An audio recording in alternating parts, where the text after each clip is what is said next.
പ്രതികാരം ചെയ്യുന്നവൻ, ശിക്ഷ നൽകുന്നവൻ, പകരം ചോദിക്കുന്നവൻ എന്നീ അർത്ഥങ്ങളുള്ള അസ്മാഉൽ ഹുസ്നയിലെ അതിവിശിഷ്ടമായൊരു ഇസ്മ. നമ്മുടെ ജീവിതത്തിനിടയിൽ ഒരുപാട് ശത്രുക്കളുമായി ബന്ധപ്പെട്ട് പ്രയാസപ്പെടുന്നവർ, അസൂയാലുക്കളുള്ളവർ, ഒരു നിലക്കും നമ്മുടെ ബിസിനസ്സോ നമ്മുടെ കച്ചവടമോ നമ്മുടെ ജീവിതമോ മുന്നോട്ട് കൊണ്ടുപോകാൻ സാധിക്കാത്ത രൂപത്തിൽ വളരെയധികം പ്രയാസപ്പെടുത്തിക്കൊണ്ടിരിക്കുന്ന അക്രമകാരികൾ, അവർക്കെതിരെയൊക്കെ നമുക്ക് ഉപയോഗിക്കാൻ പറ്റുന്നൊരു ഇസ്മാണ്. അവർക്കെതിരെ ഉപയോഗിക്കാൻ പറ്റുന്ന എന്ന് പറയുമ്പോൾ ശ്രദ്ധിക്കണം, ന്യായമായിട്ട് ന്യായമുള്ള നീതിയുള്ള വിഷയങ്ങൾക്ക് അനുയോജ്യമാകുന്ന രൂപത്തിൽ ആണിത് ഉപയോഗിക്കേണ്ടത്. അങ്ങനെയല്ലാത്ത രൂപത്തിൽ ഉപാധികൾ പാലിച്ചിത് ഉപയോഗിച്ചിട്ടില്ല എന്നുണ്ടെങ്കിൽ, അങ്ങനെയല്ലാത്ത രൂപത്തിലാണ് അക്രമികൾക്കെതിരെ ഇതുകൊണ്ട് അമൽ ചെയ്യുന്നതെങ്കിൽ, വെടിയുണ്ട തറക്കുന്നത് പോലെ ഉപാധി പാലിച്ചിട്ടില്ലെങ്കിൽ അത് നമുക്ക് തന്നെ തിരിച്ചടിക്കും എന്നുള്ളതാണ്. അതുകൊണ്ട് തന്നെ സൂക്ഷിച്ച് കൈകാര്യം ചെയ്യേണ്ട ഒരു ഇസ്മും കൂടെയാണ്. ഇൻഷാ അല്ലാഹ് ഇന്ന് ആ ഒരു ഇസ്മിനെ കുറിച്ചാണ് നമ്മൾ ചർച്ച ചെയ്യുന്നത്.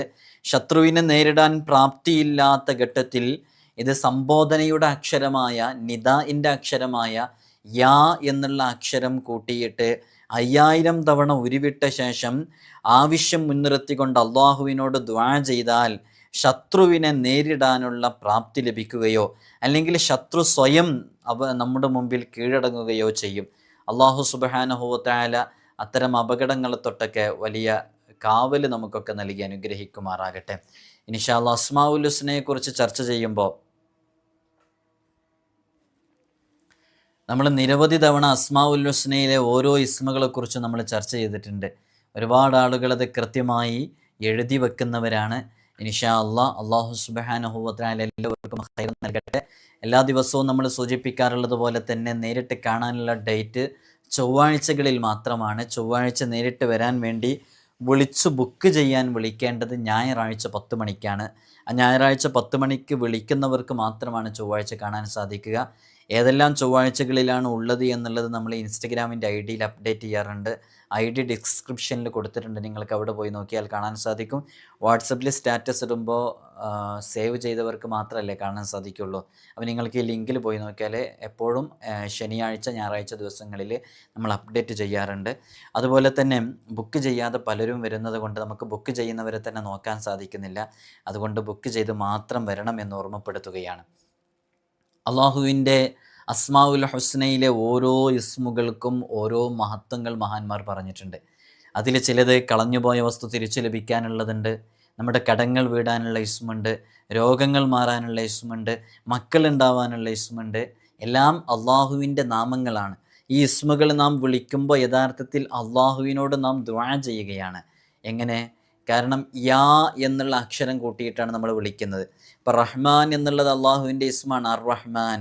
ഈ അർ റഹ്മാൻ എന്നുള്ളത് നാം വിളിക്കുമ്പോൾ യാ ചേർത്തിയിട്ടാണ് വിളിക്കുന്നത്. യാ റഹ്മാനു യാ അല്ലാ എന്ന് വിളിക്കുകയാണ്. അത് യഥാർത്ഥത്തിൽ അള്ളാഹുവിനോട് നാം ദുആ ചെയ്യുകയാണ്. ഫോർ എക്സാമ്പിൾ, നമ്മളൊരു മക്കളുടെ രോഗം മാറാൻ വേണ്ടിയിട്ട് ഒരു ഇസ്മ് ഒരു ഉസ്താദ്, ഒരു ഷെയ്ഖ് നമ്മോട് പറഞ്ഞു തരണം. അങ്ങനെ ആ ഒരു ഇസ്മ പറഞ്ഞു തരുമ്പോൾ നമ്മൾ ആ ഇസ്മ ചൊല്ലുകയാണ്. അപ്പോൾ നമ്മൾ ഒരു വിഷയമാണ് ആ ഉസ്താദിനോട് പോയി പറഞ്ഞത്, ഉസ്താദ് എനിക്ക് ഇങ്ങനെ പ്രയാസങ്ങളുണ്ട് എന്ന് പറഞ്ഞപ്പോൾ നിങ്ങൾ ഈ ഇസ്മ ഉപയോഗിക്കൂ, ഇത് ഇത്ര തവണ ചൊല്ലൂ എന്ന് പറയുമ്പോൾ നമ്മൾ അത്രയും തവണ ചൊല്ലുമ്പോൾ യാ സലാമു യാ അല്ലാ എന്നാണെങ്കിൽ അത് അള്ളാഹുവിനെ വിളിക്കുകയാണ്. അത് 111 തവണയാണെങ്കിൽ 111 തവണ അള്ളാഹുവിനെ നാം വിളിച്ചുകൊണ്ടിരിക്കുകയാണ്. അതുകൊണ്ട് തന്നെ നമ്മൾ ഹൃദയം അള്ളാഹുവിലേക്ക് തിരിയുമ്പോൾ വളരെ പെട്ടെന്ന് നമുക്കതിന് ഇജാബത്ത് നൽകപ്പെടും എന്നുള്ളതാണ്. ഓരോ ഇസ്മുകളും നമ്മൾ വിളിക്കുമ്പോൾ അങ്ങനെ തന്നെയാണ് അവിടെ സംഭവിക്കുന്നത്. ഇന്ന് നമ്മൾ ചർച്ച ചെയ്യുന്നത് അൽ മുൻതഖിം എന്ന് പറയുന്ന ഇസ്മിനെ കുറിച്ചാണ്. അൽ മുൻതഖിം, ഇതും അള്ളാഹുവിൻ്റെ അതിവിശിഷ്ടമായൊരു ഇസ്മ തന്നെയാണ്. പകരം ചോദിക്കുന്നവൻ, ശിക്ഷ നൽകുന്നവൻ, പ്രതികാരം ചെയ്യുന്നവൻ എന്നൊക്കെയാണ് ഈ ഒരു ഇസ്മിൻ്റെ അർത്ഥം.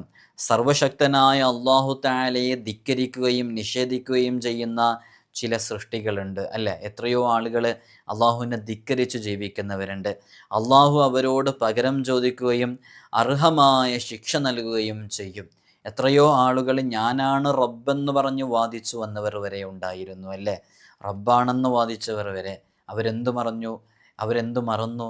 അവരെ പടച്ചതും ഒരു റബ്ബാണെന്നുള്ളത് മറന്നു. ഞാനാണ് ഏറ്റവും വലിയ റബ്ബ് എന്ന് വാദിച്ചവരായിരുന്നു. അത്തരം ധിക്കാരികളെ, അത്തരം കുറ്റവാളികളെ മാതൃകാപരമായി ശിക്ഷിക്കാനും അക്രമികൾക്ക് അതിനുള്ള ആ ഒരു ശിക്ഷ കൊടുക്കാനൊക്കെ അള്ളാഹു സുബ്ഹാനഹു വ തആല പരലോകത്ത് സംവിധാനങ്ങൾ ദുനിയാവിൽ വെച്ച് തന്നെ ചിലപ്പോൾ നൽകും. പരലോകത്ത് പ്രത്യേകമായിട്ട് അവർക്ക് ശിക്ഷകളുണ്ടായിരിക്കും.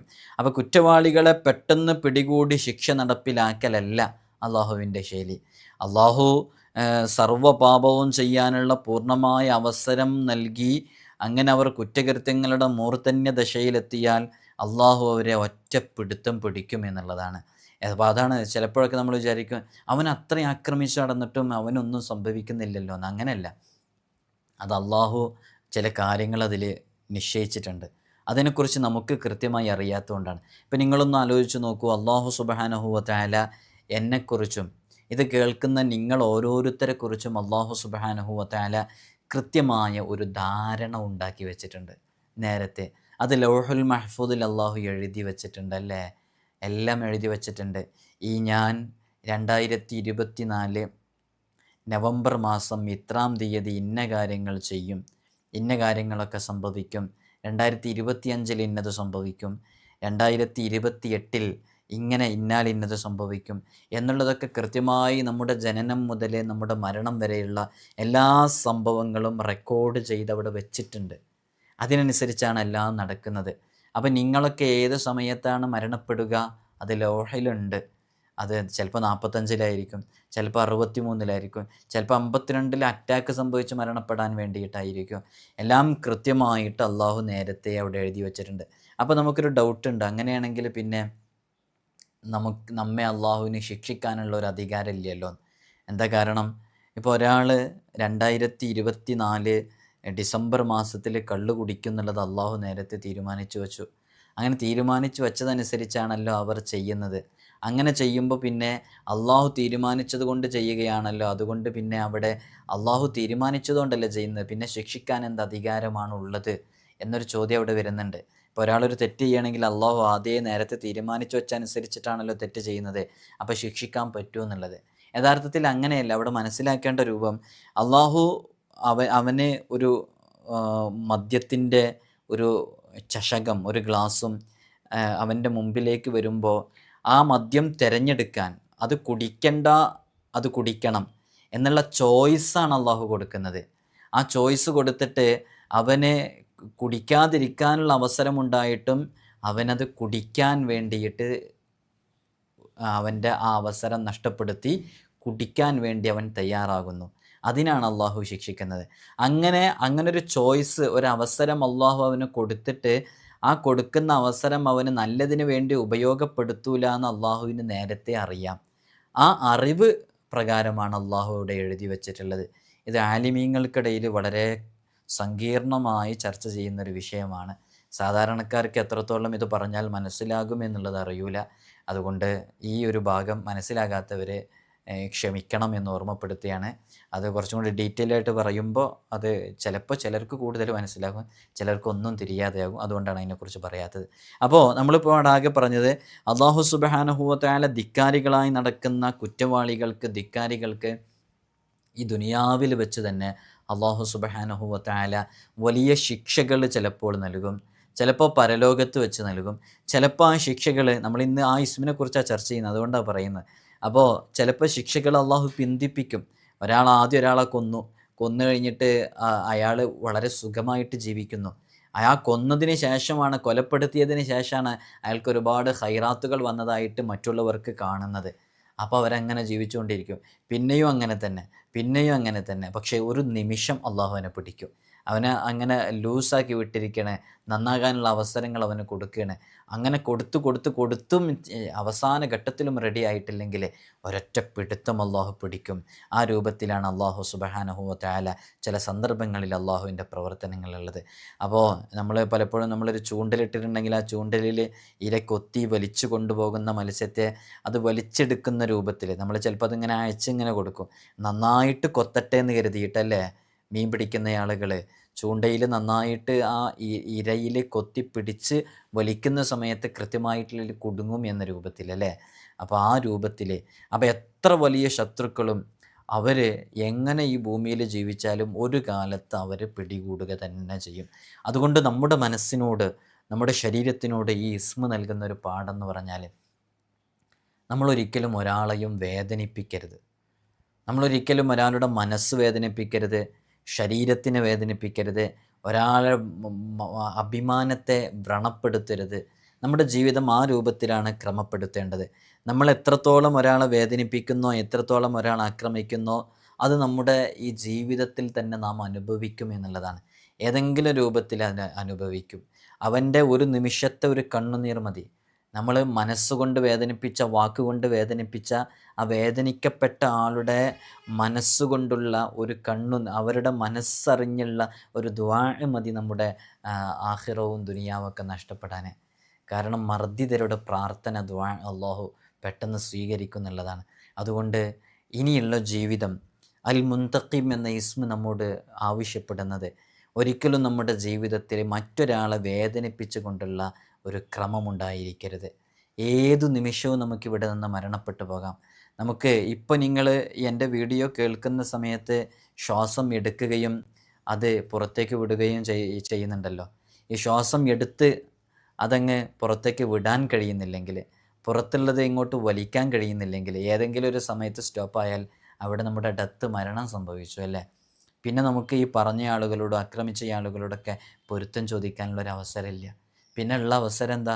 പള്ളിയിൽ 3 തുണ്ടം തുണിയിൽ നമ്മുടെ പേരൊക്കെ മാറി മയ്യത്ത് നായി. ആ മയ്യത്ത് അങ്ങനെ പൊതിഞ്ഞ് പള്ളിയിൽ മെഹ്റാബിൻ്റെ ബാക്കിൽ കൊണ്ടുവച്ചു. ആളുകളുടെ മുഖത്തൊക്കെ ദുഃഖം പേറിയിട്ട്, അല്ലെങ്കിൽ ദുഃഖം പേറിയ രൂപത്തിൽ അഭിനയിച്ച് ആളുകളൊക്കെ പുറത്തിങ്ങനെ മയ്യത്ത് നിസ്കരിക്കാൻ വേണ്ടി കാത്തിരിക്കുകയാണ്. ഒരുപാട് ആളുകൾ ഇങ്ങനെ നിസ്കരിക്കുന്നിടത്തേക്ക് ഇങ്ങനെ കയറി വുളുവെടുത്ത് ഇങ്ങനെ കയറി വരുന്നുണ്ട്. പള്ളിയിൽ നിന്ന് ഇമാമ് ചോദിക്കുന്നുണ്ട്, ഇനി ആരെങ്കിലും വുളുവെടുത്ത് കയറാനുണ്ടോ? ഒരാളും കൂടി മയ്യത്ത് നിസ്കരിച്ചിട്ടുണ്ടെങ്കിൽ ഈ മയ്യത്തിന് അത്രയും ദോഷം പുറത്തിട്ടാൻ കാരണമാവുമല്ലോ. അതുകൊണ്ട് ഇവിടെ ചോദിക്കും, ഇനി ആരെങ്കിലും കയറാനുണ്ടോ? എല്ലാവരും വുളുവെടുത്ത് കയറിയോ? എന്നാൽ നിസ്കാരം തുടങ്ങിയല്ലേ. എൻ്റെയും നിങ്ങളുടെയൊക്കെ ശരീരം അതുപോലെ കൊണ്ടുപോയി വെക്കും പള്ളിയിൽ. അങ്ങനെ പള്ളിയിൽ കൊണ്ടുപോയി വെച്ചിട്ട് അവസാനം അവിടുന്ന് ഒന്നുകിലോ മകന്, അല്ലെങ്കിൽ പള്ളിയിലെ ഇമാമ് മകന് വേണ്ടി ചോദിക്കും, ഈ നമ്മുടെ പ്രിയപ്പെട്ട അബ്ദുറഹ്മാൻ ഹാജിയുടെ ജനാസയാണ് ഇവിടെ ഹാദിറായിട്ടുള്ളത്, നമ്മൾ മയ്യത്ത് നിസ്കരിക്കാൻ പോവുകയാണ്. അതുകൊണ്ട് മയ്യത്ത് നിസ്കരിക്കുന്നതിൻ്റെ തൊട്ട് മുമ്പായിട്ട് മനുഷ്യ സഹജമായി മനസ്സാവാച കർമ്മണ ഏതെങ്കിലും രൂപത്തിൽ അബ്ദുറഹ്മാൻ ഹാജിയുടെ ഭാഗത്ത് നിന്ന് നിങ്ങൾക്ക് എന്തെങ്കിലും ഇഷ്ടക്കേട്, അരുതായ്മ അത് മനുഷ്യ സഹജമായിട്ട് സംഭവിച്ചിട്ടുണ്ടെങ്കിൽ അത് പരലോകത്തേക്ക് നീട്ടിവെക്കരുത്, നിങ്ങളത് പുറത്തു കൊടുക്കണമെന്ന് മകനോ അവിടെയുള്ള ഇമാമോ അവിടെയുള്ള ഖത്തീബോ ഒക്കെ പ്രത്യേകം ചോദിക്കും. അങ്ങനെ ചോദിച്ച് പൊരുത്തം വാങ്ങിക്കേണ്ട ഒരവസ്ഥ നമ്മുടെ ജീവിതത്തിൽ ഉണ്ടാവരുത്. നമ്മൾ ഈ ദുനിയാവിൽ വെച്ച് തന്നെ ആരെങ്കിലും വേദനിപ്പിച്ചിട്ടുണ്ടെങ്കിൽ, ആരെങ്കിലും ആക്രമിച്ചിട്ടുണ്ടെങ്കിൽ ഇപ്പോൾ തന്നെ അവരോട് പറഞ്ഞ് പൊരുത്തപ്പെടിച്ച് നല്ല രൂപത്തിൽ മരണത്തിന് തയ്യാറായി നിൽക്കാൻ നമുക്ക് സാധിക്കണം. അള്ളാഹു നമ്മുടെ ആഖിബത്ത് നന്നാക്കിയിട്ട് ലാ ഇലാഹ ഇല്ലല്ലാ എന്ന കലിമ ചൊല്ലി മരണപ്പെടുന്ന നല്ല വിഭാഗം ആളുകളിൽ അള്ളാഹു നമ്മയൊക്കെ ഉൾപ്പെടുത്തി അനുഗ്രഹിക്കുമാറാകട്ടെ. നമ്മുടെ ഈ ശരീരം എന്ന് പറയുന്നത് യഥാർത്ഥത്തിൽ ഈ ശരീരം അല്ല ഇതിൻ്റെ കാതലായ വശം. ഇതിനൊരു ആത്മാവുണ്ട്. അതാണ് ആ ആത്മാവ് അതെപ്പോഴും നമ്മുടെ ഹൃദയം ശുദ്ധീകരിച്ചു കൊണ്ടേയിരിക്കണം. നമ്മളെപ്പോഴും ശ്രദ്ധിക്കുന്നത് നമ്മുടെ ശരീരം മോടി പിടിപ്പിക്കാനാണ്, ശരീരത്തിൻ്റെ സ്കിന്ന് അത് വൈറ്റനിങ് ചെയ്യാനാണ്. അതിന് നല്ല കളറ് കിട്ടണം. അപ്പോൾ അതിന് മേക്കപ്പ് ചെയ്യണം, അതിന് പൗഡർ ഇടണം, അതിന് കോസ്മെറ്റിക്സ് ഉപയോഗിക്കണം. നമ്മുടെ ഈ ശരീരത്തിലുള്ള കാർക്കൂന്തൽ പോലെ ഒഴുകിക്കിടക്കുന്ന ഈ മുടി, ആ മുടി നല്ലോണം ഗ്ലോ ലഭിക്കണം, അത് നല്ല ഗ്ലൈസിങ് ഉണ്ടാവണം, അത് മറ്റുള്ളവർ ആകർഷിക്കുന്ന രൂപത്തിലായിരിക്കണം. ഇങ്ങനെ നമ്മളെപ്പോഴും ശ്രദ്ധിക്കാറുള്ളത് നമ്മുടെ ഈ ബാഹ്യഭാഗങ്ങളാണല്ലേ. നമ്മൾ പുറത്തിറങ്ങുന്ന സമയത്ത് ഇപ്പോൾ ട്രെൻഡിങ്ങിൽ കിടക്കുന്ന എല്ലാവരും ധരിക്കുന്ന, അപ്പുറത്തെ വീട്ടിലുള്ള അവർ ധരിക്കുന്ന അങ്ങനത്തെ ഡ്രസ്സ് നമുക്ക് വേണം. നമ്മളെപ്പോഴും കോൺസെൻട്രേറ്റ് ചെയ്യുന്നത് നമ്മുടെ ബാഹ്യമായ ചില വിഷയങ്ങളിലേക്ക് മാത്രമാണ്. എന്നാൽ അതൊന്നൊന്നുമല്ല. നാം എപ്പോഴും ശ്രദ്ധിക്കേണ്ടത് നമ്മുടെ ഹൃദയമാണ്. ആ ഹൃദയം എത്രമേൽ ശുദ്ധിയുള്ളതാണോ അത്രമേൽ നമ്മുടെ പരലോകത്തേക്ക് നമുക്ക് ഉപകരിക്കും. എന്നാൽ ആ പുറമേ കാണുന്ന ഈ വസ്ത്രവും നമ്മുടെ ശരീരവും നമ്മുടെ സ്കിന്നും നമ്മുടെ മുടിയൊക്കെ അത് വൃത്തിയില്ലെങ്കിലും, വൃത്തി വേണം എന്നുള്ളതാണ് ശുദ്ധ ഈമാനിൻ്റെ പകുതിയാണ്, അതിനേക്കാളും പ്രാധാന്യം ഇതിനാണെന്നാണ് പറയുന്നത്. നിങ്ങൾക്ക് എത്രയോ വലിയ വലിയ മഹാന്മാരെ കാണാം. അവരൊക്കെ നടന്നു പോകുമ്പോൾ, വഴിയോരങ്ങളിലൂടെ നടന്നു പോകുമ്പോൾ ചടകുത്തിയ മുടിയുമായിട്ട്, അല്ലേ? അവർ ചിലപ്പോൾ 3 ദിവസം, 4 ദിവസം, 6 ദിവസം, ഒരാഴ്ചയൊക്കെ ഒരൊറ്റ ഡ്രസ്സ് മാത്രം ധരിച്ചിങ്ങനെ നടന്നു പോകും. പക്ഷെ അവരുടെ ചുണ്ടുകൾ ഇങ്ങനെ ചലിച്ചു കൊണ്ടേയിരിക്കുന്നുണ്ടാകും. അവരുടെ വിരലുകൾക്കിടയിലൂടെ ജപമാല ഇങ്ങനെ മറിച്ചു കൊണ്ടേയിരിക്കുന്നുണ്ടാകും. അവർ ദിക്റിലാണ്, അവർ തസ്ബീഹിലാണ്, അവർ അള്ളാഹുവിൽ ലയിച്ചിരിക്കുകയാണ്. അത്തരം ആളുകൾ, അങ്ങനെയുള്ളൊരു കിതാബ് തന്നെയുണ്ട്, ഉഖലാ ഉൽ മജാനീൻ എന്ന് പറഞ്ഞിട്ട്. ആ കിതാബിൻ്റെ പേര് തന്നെ ഉഖലാ ഉൽ മജാനീൻ എന്നാണ്. എന്താണ് അതിൻ്റെ അർത്ഥം? മജ്നൂൻ എന്ന് പറഞ്ഞാൽ ഭ്രാന്തന്മാർ എന്നാണ്. ഉഖലാ എന്ന് പറഞ്ഞാൽ ബുദ്ധിയുള്ളവർ എന്നാണ്. ഉഖലാ ഉൽ മജാനീൻ എന്ന് പറഞ്ഞാൽ ബുദ്ധിയുള്ള ഭ്രാന്തന്മാരെന്നാണ്. എന്താണ് അങ്ങനെ ആ കിതാബിന് പേര് വരാൻ കാരണം? അതിലങ്ങനെയുള്ള ചില മഹാന്മാരെ കുറിച്ചാണ് ചർച്ച ചെയ്യുന്നത്. അഥവാ മറ്റുള്ളവരുടെ ദൃഷ്ടിയിലേക്ക് നോക്കുമ്പോൾ ഇവരൊരു ഭ്രാന്തന്മാരാണ് അവരുടെ രൂപം കാണുമ്പോൾ. പക്ഷേ അവർ യഥാർത്ഥത്തിൽ ഭ്രാന്തന്മാരല്ല, അവർ ബുദ്ധിമാന്മാരാണ്. അവരവരുടെ ഹൃദയം ശുദ്ധീകരിക്കാൻ നിൽക്കുമ്പോൾ, അവരവരുടെ ദോഷങ്ങൾ പുറത്തു കിട്ടാൻ വേണ്ടിയിട്ട് അള്ളാഹുവിൻ്റെ സ്മരണയിലായി ജീവിക്കുമ്പോൾ, അവർ ദുനിയാവിന് ഒരു ഈച്ചയുടെ ചിറകിൻ്റെ വില പോലും നൽകാത്തത് കൊണ്ട് തന്നെ അവർ ദുനിയാവിലുള്ള വിഷയങ്ങളെ ഒന്നും ശ്രദ്ധിക്കുന്നില്ല. മറ്റുള്ളവരെന്നെ നോക്കുന്നുണ്ട്, അവരെന്നെ പരിഗണിക്കുന്നുണ്ടോ ഇല്ല, ഇതൊന്നും അവർ ശ്രദ്ധിക്കുന്നില്ല. അവരുടെ മനസ്സിൽ അള്ളാഹ് എന്ന് മാത്രമേ ഉള്ളൂ. അതുകൊണ്ട് തന്നെ അവർ യഥാർത്ഥത്തിൽ ബുദ്ധിമാന്മാരാണ്. മറ്റുള്ളവരുടെ മുമ്പിൽ അവർ ഭ്രാന്തന്മാരാണെങ്കിലും അത്തരം ആളുകൾക്കാണ് ബുദ്ധിയുള്ള ഭ്രാന്തന്മാരെന്ന് പറയുന്നത്. അങ്ങനെയുള്ള ചിട്ടയാണ് നമ്മുടെ ജീവിതത്തിലേക്ക് വരേണ്ടത്. എന്നാൽ ഇതിനേക്കാളും ഉപരി ഒരാൾ ശരീരം വൃത്തിയായി സൂക്ഷിക്കുന്നു, അവൻ്റെ മുടിയൊക്കെ ചീകി നല്ല ക്ലിയറായിട്ട് നീറ്റിൽ നടക്കുന്നു, അതോടുകൂടെ തന്നെ ഈ പറഞ്ഞതുപോലെ ഹൃദയവും ശുദ്ധീകരിക്കുന്നു. അങ്ങനെയുള്ള ആളുകൾ നല്ലോണം ക്വാളിറ്റി ഉള്ള ആളുകളാണ്. അല്ലാഹു സുബ്ഹാനഹു വ തആല അവൻ്റെ തൃപ്തിയിലും പൊരുത്തത്തിലുമായി നമുക്ക് ജീവിക്കാനുള്ള തൗഫീഖ് നമുക്കൊക്കെ നൽകി അനുഗ്രഹിക്കുമാറാകട്ടെ. ഇന്ന് നമ്മൾ ചർച്ച ചെയ്യുന്നത് അൽ മുൻതഖിം എന്ന് പറയുന്ന ഇസ്മിനെ കുറിച്ചാണ്. നമുക്കറിയാം, അള്ളാഹുവിൻ്റെ ആദരവേറിയ ഒരു ഇസ്മാണ് അൽ മുൻതഖിം എന്ന് പറയുന്നത്. ന്യായവും നീതിയും ഉണ്ടായിരിക്കണമെന്ന ഉപാധിയോടെ ഈ നാമം പതിവായി ഉരുവിട്ടുകൊണ്ടിരിക്കുകയാണെങ്കിൽ, അക്രമിക്കെതിരെ ദുആ ചെയ്താൽ അത് വേഗം ഫലിക്കും എന്നുള്ളതാണ്. അപ്പോൾ നമ്മളെ ആക്രമിക്കുന്ന അക്രമകാരികളായ ആളുകൾ, നമ്മൾ അകാരണമായിട്ട് നമ്മുടെ വീട്ടിൽ നിൽക്കുന്നു. അത് ചിലപ്പോൾ കുടുംബജീവിതത്തിലെ പ്രശ്നമായിരിക്കാം, ഭാര്യ ഭർത്താക്കന്മാർക്കിടയിൽ. അപ്പോൾ അവർ നമ്മളൊറ്റക്കാണ് വീട്ടിലിരിക്കുന്നത്. അപ്പോൾ അവർ ഫ്രണ്ട്സിനൊക്കെ കൂട്ടിയിട്ട് ആക്രമിക്കാൻ വരണം, കുടുംബാംഗങ്ങളെ കൂട്ടിയിട്ട് ആക്രമിക്കാൻ വരണം. അത്തരം സാഹചര്യങ്ങൾ നമ്മുടെ ഇടയ്ക്കൽ ന്യായമുണ്ട്. അവർ അക്രമാസക്തമായിട്ട് അന്യായമായിട്ടാണ് പലതും ചോദിക്കുന്നത്. മരണപ്പെട്ടതിന് ശേഷം, മാതാപിതാക്കൾ മരണപ്പെട്ടതിന് ശേഷം ആ സ്ഥലവും പ്രോപ്പർട്ടിയും സ്വന്തം പേരിൽ എഴുതി കൊടുക്കാത്തതിൻ്റെ പേരിൽ, സ്വർണം കൊടുക്കാത്തതിൻ്റെ പേരിൽ, ചെറിയ ചെറിയ കാര്യങ്ങൾക്ക് വാശി പിടിച്ചതിൻ്റെ പേരിലൊക്കെ ആക്രമിക്കാൻ വേണ്ടി വരുന്ന അക്രമകാരികളായ ആളുകൾക്കെതിരെ ന്യായമായ രൂപത്തിൽ നമ്മുടെ ശരീരത്തിനൊന്നും സംഭവിക്കാതിരിക്കാൻ വേണ്ടി ഈ ഇസ്മ ഉപയോഗിക്കുകയാണെങ്കിൽ അതിന് നല്ല ഫലമുണ്ടാകുമെന്നുള്ളതാണ്. നേരെ മറിച്ച് ഇങ്ങനെ ഒരു അമൽ മനസ്സിലാക്കിയിട്ട് ഈ അമൽ മറ്റൊരാളെ നശിപ്പിക്കാനും അയാളെ തകർക്കാനും വേണ്ടിയിട്ട് അന്യായമായിട്ട് ഇത് ഉപയോഗിക്കുകയാണെങ്കിൽ, വെടിയുണ്ട തറക്കുന്നത് പോലെ ഉപാധി പാലിക്കാതെ ഇത് ചെയ്താൽ അതവനെ തിരിച്ചടിക്കും എന്നുള്ളതാണ്. അതുകൊണ്ട് സൂക്ഷിക്കേണ്ട വിഷയവും കൂടെയാണ്. അള്ളാഹുവിനെ ഭയപ്പെടുക. അള്ളാഹുവിനെ നാം ഭയപ്പെടുമ്പോൾ നമ്മുടെ ശത്രുക്കൾ നമ്മെ ഭയപ്പെടും എന്നുള്ളതാണ്. ശത്രുക്കൾ പത്തി മടക്കാൻ 3 വെള്ളിയാഴ്ച തുടർച്ചയായി ധാരാളം തവണ ഇത് ഉരുവിടൽ വളരെയധികം പ്രയോജനപ്രദമാണ്. ഈ ഇസ്മിൻ്റെ അദദ് എത്രയാണെന്ന് നമ്മൾ അവസാനം പറയും. ആ അദദനുസരിച്ച് നമുക്ക് ഉപയോഗിക്കാവുന്നതാണ്.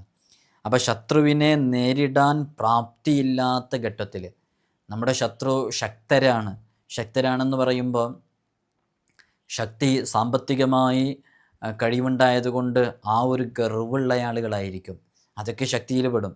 അല്ലെങ്കിൽ അവരുടെ കൂടെ കുറേ ആളുകളുണ്ട്, നമ്മൾ ഒറ്റയാണ്. ചിലപ്പോൾ സത്യം ഒറ്റപ്പെട്ട ഭാഗത്തായിരിക്കും ഉണ്ടാവുക, അല്ലേ? കമ്മിൻ ഫിഅത്തിൻ ഖലീല, എത്രയോ കൊച്ചു കൊച്ചു സംഘങ്ങൾ, ആ കൊച്ചു കൊച്ചു സംഘങ്ങൾ വലിയ വലിയ സംഘങ്ങളെ ജയിച്ചടക്കിയിരിക്കുന്നു എന്ന് കാണാം. അപ്പോൾ നമ്മൾ ന്യായമുള്ളത് നമ്മുടെ അടുക്കലാണ് എന്നുണ്ടെങ്കിൽ, നമ്മൾ ഒരാളാണെങ്കിലും നമ്മൾ ന്യായപരമായിട്ട് വിജയിക്കുമെന്നുള്ളതാണ്. അതുകൊണ്ട് ശത്രുവിനെ നേരിടാൻ പ്രാപ്തിയില്ലാത്ത ഘട്ടത്തിൽ ഇത് നിദാഇൻ്റെ അക്ഷരമായ യാ ഇ എന്നുള്ള അക്ഷരം ചേർത്തിയിട്ട് 5000 തവണ ഉരുവിട്ട ശേഷം തൻ്റെ ആവശ്യം മുൻനിർത്തി അള്ളാഹുവിനോട് ദുആ ചെയ്താൽ ആ ദുആ പെട്ടെന്ന് സ്വീകരിക്കപ്പെടും. അള്ളാഹുവിൻ്റെ ഒരു ഇസ്മാണല്ലോ ഇസ്മ. ശത്രുവിനെ നേരിടാനുള്ള പ്രാപ്തി ലഭിക്കും, അവന് മനക്കരുത്തുണ്ടാകും. എങ്ങനെയാണ് ആ ശത്രുവുമായി ബന്ധപ്പെട്ട് നമ്മെ ആക്രമിക്കാൻ വരുന്ന അക്രമകാരികളുമായി ബന്ധപ്പെട്ട് നമ്മുടെ തീരുമാനങ്ങൾ എടുക്കേണ്ടത് എന്നുള്ളതിൻ്റെ ഒരു കൃത്യമായ ഒരു ധാരണ അവൻ്റെ ഹൃദയത്തിലേക്ക് വരും. അള്ളാഹു നമുക്കെതിരെ പ്രവർത്തിക്കുന്ന ശത്രുക്കളുടെ എല്ലാ കുതന്ത്രങ്ങളും വഞ്ചനകളും ചതികളും അള്ളാഹു പാടെ പരാജയപ്പെടുത്തട്ടെ. ഇൻഷാ അല്ലാഹ് അത്തരം ആളുകളുടെ ഒരു പ്രവർത്തനവും നമ്മിലേക്ക് സംഭവിക്കാതിരിക്കാൻ വേണ്ടിയിട്ട് അസ്മാഉൽ ഹുസ്ന മുറുകെ പിടിക്കുക എന്നുള്ളത് വലിയ ഫലമുള്ളതാണ്. അപ്പോൾ ഇതിൻ്റെ അക്ഷരസംഖ്യയോളം ഉരുവിട്ടുകൊണ്ടിരുന്നാൽ അവന് ഒരുപാട് വിഷയങ്ങൾ നേടിയെടുക്കാൻ സാധിക്കുമെന്നുള്ളതൊക്കെ കാണാം. അതിൻ്റെ അതത് എത്രയാണെന്ന് നമ്മൾ പറയുന്നുണ്ട്. ഇൻഷാ അല്ലാഹ് അല്ലാഹു സുബ്ഹാനഹു വ തആല നമ്മുടെ ഏതേതു പ്രതിസന്ധികളെയും അല്ലാഹു വലിയ സലാമത്ത് നൽകി തരണം ചെയ്യാനുള്ള തൗഫീഖ് നമുക്കൊക്കെ നൽകി അനുഗ്രഹിക്കുമാറാകട്ടെ. ഇതിൻ്റെ അതതെന്ന് പറയുന്നത് നമുക്കറിയാം. ഇതിൻ്റെ അതത് മീം, ആദ്യത്തെ അക്ഷരം മീമാണ്. മീം എന്ന് പറഞ്ഞാൽ 40 നൂന് 50 പിന്നെ അൽ മുന്തഖിം എന്ന് പറയുമ്പോൾ താ ആണ്, താ 400 ഖാഫ് അത് 100 പിന്നെ മീം 40, അങ്ങനെ ആകെ 630 അപ്പോൾ ഇത് ദിക്റാക്കി കൊണ്ട് നടക്കുന്ന പല ആളുകളുണ്ട്. അപ്പോൾ ഇത് ദിക്റാക്കി കൊണ്ട് നടന്നു കഴിയുമ്പോൾ ഇതിൻ്റെ റൂഹാനി വന്നിട്ട്, ഇതുമായി ഏൽപ്പിക്കപ്പെട്ട ഖാദിമീങ്ങൾ വന്നിട്ട് അവന് ഏത് വിഷയത്തിനാണോ ഇത് ചെയ്യുന്നത് ആ വിഷയത്തിൽ അവന് ഖിദ്മത്ത് ചെയ്യും എന്നുമുണ്ട്. അതുകൊണ്ട് തന്നെ വളരെ ആത്മാർത്ഥമായിട്ട് ഈ ഇസ്മ ഉപയോഗപ്പെടുത്തുക. നല്ല സമയങ്ങൾ ദുആയ്ക്ക് വേണ്ടിയിട്ട് നാം തിരഞ്ഞെടുക്കുക. ദുആയ്ക്ക് ഇജാബത്ത് കിട്ടുന്ന ഒരുപാട് ശ്രേഷ്ഠമായ സമയങ്ങളുണ്ട്. ഇപ്പോൾ ജുമുഅ ദിവസം, വെള്ളിയാഴ്ച ദിവസം, വെള്ളിയാഴ്ച രാവ്, വെള്ളിയാഴ്ച പകൽ, ഇതിൻ്റെ ഓരോ സമയങ്ങളും ആഴ്ചയിൽ കടന്നു വരുന്ന വളരെ പ്രധാനപ്പെട്ട സമയവും ദിവസമൊക്കെയാണ്. നമ്മളിൽ പലരും അത് ഗൗനിക്കാറില്ല. പഴയ കാലം മുതലൊക്കെ വെള്ളിയാഴ്ച രാവാകുമ്പോഴേക്ക് വെള്ളിയാഴ്ചയുടെ ഒരുക്കം വ്യാഴാഴ്ച അസ്ർ മുതൽ തുടങ്ങും പൂർവികർ. നമ്മൾക്ക് വെള്ളിയാഴ്ച ജുമുഅക്ക് പോകാനുള്ള സമയമായാലും അതിൻ്റെ ഗൗരവം പലർക്കും മനസ്സിലാകാറില്ല. എത്ര നേരം വൈകിയാണ് പലരും ജുമുഅക്കൊക്കെ എത്താറുള്ളത്, എത്ര നേരം വൈകിയാണ് നമ്മുടെ വീടകങ്ങളിൽ നിന്ന് പലരും ജുമുഅക്ക് പോകാറുള്ളത്. എന്നാൽ അങ്ങനെയാണോ പഴയ കാലങ്ങളിലുണ്ടായിരുന്നത്? വ്യാഴാഴ്ച അസ്ർ മുതലേ നഖം മുറിച്ച് ശരീരത്തിൽ നീക്കേണ്ട രോമങ്ങളും ശരീരത്തിലെ അഴുക്കുകളൊക്കെ നീക്കി വെള്ളിയാഴ്ച രാവിലേക്ക് തയ്യാറായിട്ട് മഗ്രിബ് നിസ്കാരം മുതൽ നിസ്കാരപ്പായയിലും അതുപോലെ തന്നെ പള്ളിയിലൊക്കെ ആയിട്ട്, പള്ളിയിലൊക്കെ സജീവമായിട്ട് സ്വലാത്തിൻ്റെയും ദിക്റിൻ്റെയും മജ്ലിസുകളിലൊക്കെ പങ്കെടുത്ത് സജീവമായിരുന്നൊരു കാലഘട്ടം ഭൂതകാലത്തുണ്ടായിരുന്നു നമുക്ക്. അതൊക്കെ അസ്തമിച്ചു പോയി. തിരിച്ചു വരണം ആ പഴമയിലേക്ക്. എന്നാലാണ് നമുക്ക് ഓരോ വിഷയങ്ങളിലും അള്ളാഹുവിനെ തവക്കുലാക്കിയിട്ട് ദുആ ചെയ്യുമ്പോൾ നമുക്കതിന് ഇജാബത്ത് ലഭിക്കുള്ളൂ. അള്ളാഹിനെ മറന്ന് ജീവിക്കാൻ പാടില്ല. അതുപോലെ തന്നെ ഇത് ആഴ്ചയിൽ കടന്നു വരുന്നതാണ്. എന്നാൽ വർഷത്തിൽ കടന്നു വരുന്ന പല ദിവസങ്ങളുമുണ്ട്. അറഫാ ദിനം വളരെ പ്രധാനപ്പെട്ട ഒരു ദിവസമാണ്. രാത്രി ലൈലത്തുൽ ഖദറിൻ്റെ രാത്രിയാണ് ഏറ്റവും ശ്രേഷ്ഠതയുള്ളത് ഒരു വർഷത്തിൽ. ഏറ്റവും ശ്രേഷ്ഠതയുള്ള പകൽ ഏതാണ്? അത് അറഫയുടെ ദിവസമാണ്. ആരും അത്രമേൽ ഗൗനിക്കാറില്ല. അറഫ എന്നാണെന്ന് പോലും അറിയാതെ ജീവിച്ചു കൊണ്ടിരിക്കുന്നവരുണ്ടായേക്കും. അള്ളാഹു കാത്തുരക്ഷിക്കട്ടെ. മാസങ്ങളിൽ കടന്നു വരാറുണ്ട് അല്ലേ? മാസമായിട്ട്, ഒരു മാസം മുഴുവനായിട്ട് കടന്നു വരാറുണ്ട്. അതാണ് പരിശുദ്ധമായ റമദാൻ മാസം. ഒരു ദിവസത്തിൽ തന്നെ, ആഴ്ചയിൽ തന്നെ വെള്ളിയാഴ്ച കടന്നു വരുമ്പോൾ ഒരു ദിവസത്തിൽ തന്നെ പല സന്ദർഭങ്ങളിലായി കടന്നു വരുന്ന ഒരു സാഹചര്യമുണ്ട് ദുആക്ക് ഇജാബത്ത് കിട്ടുന്നത്. അതേതാണെന്നറിയോ? നമ്മുടെ സുജൂദിലായി കിടക്കുന്ന സമയം. ഒരു മനുഷ്യൻ അള്ളാഹുവിനോട് ഏറ്റവും കൂടുതൽ അടുത്ത് നിൽക്കുന്നത് അഖ്റബു മാ യകൂനുൽ അബ്ദു, ഒരു അടിമ ഏറ്റവും അടുത്ത് നിൽക്കുന്നത് അതവന് സാജിദായി കിടക്കുമ്പോഴാണ്, സുജൂദിലായി കിടക്കുമ്പോഴാണ്. അതുപോലെ തന്നെ എല്ലാ ദിവസത്തിലും നിരവധി തവണ സുജൂദ് കടന്നു വരുന്നത് പോലെ തന്നെ കടന്നു വരുന്നൊരു സന്ദർഭമാണ് നമ്മൾ വാങ്കിൻ്റെയും ഇഖാമത്തിൻ്റെയും ഇടയിലുള്ള സമയം. വളരെ പ്രധാനപ്പെട്ട സമയമാണ്. ദുആക്ക് ഇജാബത്ത് കിട്ടുന്ന സമയമാണ്. സമയങ്ങളൊക്കെ ഉപയോഗപ്പെടുത്തണം. അതുപോലെ തന്നെ ഓരോ നിസ്കാരങ്ങൾക്ക് ശേഷവും, പ്രത്യേകിച്ച് ഫർള് നിസ്കാരങ്ങൾക്ക് ശേഷം ദുആക്ക് പെട്ടെന്ന് ഇജാബത്ത് കിട്ടും. അപ്പോൾ നമ്മുടെ ഇത്തരം ദുആകളൊക്കെ നമ്മൾ ആ സമയത്തേക്ക് മാറ്റിവെച്ച് ആ പ്രത്യേകത മനസ്സിലാക്കി അപ്പോൾ ദുആ ചെയ്യുമ്പോൾ നല്ല ഫലം ലഭിക്കും. അർദ്ധരാത്രിക്ക് ശേഷം എല്ലാ രാത്രികളിലും കടന്നു വരുന്നു. അർദ്ധരാത്രിയാകുമ്പോൾ മഴ വർഷിച്ചു കൊണ്ടിരിക്കുമ്പോൾ പ്രയാസമില്ല. അപ്പോൾ അർദ്ധരാത്രി എന്ന് പറയുമ്പോൾ ഉറങ്ങി എണീക്കണ്ടേ, അല്ലെങ്കിൽ അതുവരെ ഉറക്കമിളച്ചിരിക്കണ്ടേ, തഹജ്ജുദിൻ്റെ സമയത്ത് എഴുന്നേൽക്കണ്ടേ എന്നൊക്കെ. മഴ പെയ്യുന്ന സമയം എന്ന് പറഞ്ഞാൽ മനസ്സിന് കുളിരും സന്തോഷമൊക്കെ ലഭിക്കുന്ന സമയം കൂടെ അല്ലേ. ആ സമയത്തും ദുആക്ക് ഇജാബത്തുണ്ട്. എത്ര സന്ദർഭങ്ങൾ മുത്തുനബി സല്ലല്ലാഹു അലൈഹി വസല്ലം തങ്ങൾ നമ്മെ പഠിപ്പിച്ചിട്ടുണ്ട്. ഇനിയും ഒരുപാട് സമയങ്ങളുണ്ട്. നമ്മൾ അത്തരം ഒരു വിഷയത്തെക്കുറിച്ച് പ്രത്യേകമായിട്ടൊരു വീഡിയോ തന്നെ ചെയ്തിട്ടുണ്ട്. ദുആക്ക് ഇജാബത്ത് കിട്ടുന്ന 20 സ്ഥലങ്ങളെന്നോ 18 സ്ഥലങ്ങളെന്നോ അതൊക്കെ പറഞ്ഞിട്ട് ഒരു വീഡിയോ തന്നെ ചെയ്തിട്ടുണ്ട്. അപ്പോൾ നല്ല സമയം നോക്കിയിട്ട് നമ്മുടെ വിഷയങ്ങൾ റബ്ബിൻ്റെ മുമ്പിൽ ഇറക്കി വെച്ച് അള്ളാഹുവിനോട് ആത്മാർത്ഥമായി ദുആ ചെയ്താൽ തീരാത്ത പ്രതിസന്ധികളോ മാറാത്ത രോഗങ്ങളോ ഒരു വിഷയങ്ങളുണ്ടാവില്ല. അള്ളാഹു സുബ്ഹാനഹു വ തആല നമുക്ക് സലാമത്ത് നൽകി അനുഗ്രഹിക്കുമാറാകട്ടെ. ഒരാവർത്തി കൂടെ ഓർമ്മപ്പെടുത്തുകയാണ്, നേരിട്ട് വരാനുള്ള ഡേറ്റ് ചൊവ്വാഴ്ചകളിൽ മാത്രമാണ്. ചൊവ്വാഴ്ച നേരിട്ട് വരാൻ വേണ്ടി വിളിച്ച് ബുക്ക് ചെയ്യാൻ വിളിക്കേണ്ടത് ഞായറാഴ്ച 10 മണിക്ക് ശേഷമാണ്.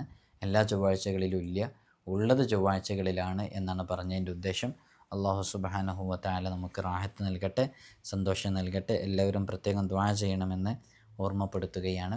നമ്മുടെ നൂറെ മദീനയുടെ മജ്ലിസ് എല്ലാ ദിവസവും രാവിലെയും വൈകുന്നേരവും നമ്മുടെ ഈ ചാനലിൽ നടക്കുന്നുണ്ട്. നിങ്ങളൊക്കെ അതിൽ പങ്കെടുക്കുക. അൽ മുന്തഖിം എന്ന് പറയുന്ന ഇസ്മ പോലെ ഒരുപാട് ഇസ്മുകളെക്കുറിച്ച് നമ്മൾ ചർച്ച ചെയ്തിട്ടുണ്ട്. നിങ്ങളത് പഠിച്ചവരാണ്, കേട്ടവരാണ്.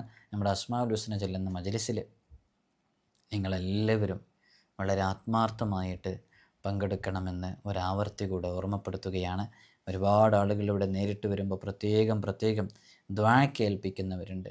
എല്ലാ വിഷയങ്ങളും നമ്മൾ പ്രത്യേകം ദുആയിൽ ഉൾപ്പെടുത്താറുണ്ട്. അല്ലാഹു സുബ്ഹാനഹു വ തആല എല്ലാവരുടെയും രോഗങ്ങൾക്ക് ശിഫ നൽകട്ടെ, കടങ്ങൾ അല്ലാഹു വീട്ടിത്തരട്ടെ, പെട്ടെന്നുള്ള മരണങ്ങളെ തൊട്ട് അല്ലാഹു കാക്കട്ടെ. അസ്സലാമു അലൈക്കും വറഹ്മത്തുള്ളാഹി.